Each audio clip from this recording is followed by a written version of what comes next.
haske na idaniya. Kai kake haska mini zuciyata. Kin zamo sashen rayuwa haya. Indai har ina da kai ba na fargaban ko a yau abin aya. Inda aka tsare martabar ki ne na daɗe da alwashi. Na yarda in mace duniyar ga ke ko ki dinga numfashi. Mai san kare dan ya ga ranka ya baci zai rarrashi. Ban duba wata ya bangare na soke kike min kanshi. Komai waya da daɗi a bangaren so ne na fada sai ke. Na jaddada da cewa ai masara ba ta yin kamar wake. Ni na sanarwa kowa ke ce haroyi na bani in sake. Zan fada rayuwata na fanshi raina kitin da kin kai.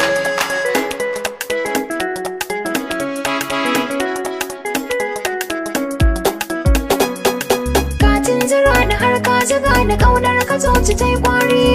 Kana da nutsuwa ba ka rage mako biya wa 'yan kuri. Na ƙaurace wa layin makaryata kar na riski 'yan gwari. Ciwon so da ƙauna idan ya rata ka baya jin bauri. Daure da ke amana gare ni so yayi min shigar sauri. Ko a cikin dubu na faɗa sai kai.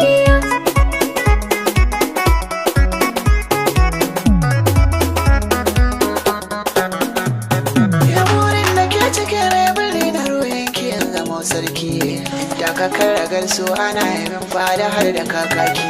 Karki aje wato na kisa hare na zama masoyinki.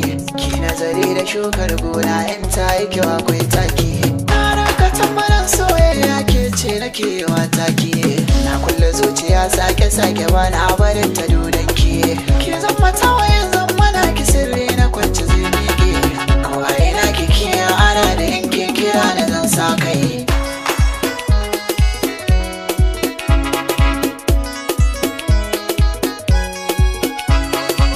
Shagulmanka ne na naɗa ka mulki na zuciyata. Ban san ka da ni ka kula da ni ka yi min ligata. Don ƙaunar ka tara ta sansanin ruwa jini ta shige. Ban san abin da zai zo